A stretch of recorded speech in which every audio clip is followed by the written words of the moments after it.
Esselamu Aleyküm ve Rahmetullahi ve Berekatuhu. Gençlere tövsiyem, gençlere hususi olarak tövsiyem.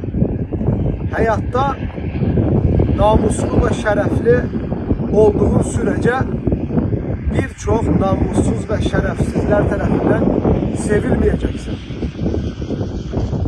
Dik başlı, gururlu, yani kimese yaltaklık elemediğin sürece sevilmeyeceksin.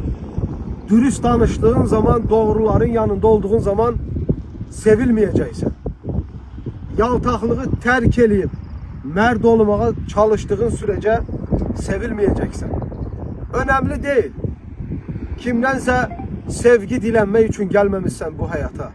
Önemli değil kiminse sevgisi. Bu hayata insan olmağa gelmişik, kişi olmağa gelmişik, mərd olmağa gelmişik, insan gibi düzgün yaşamağa gelmişik. Kimdense sevgi dilenmeye değil.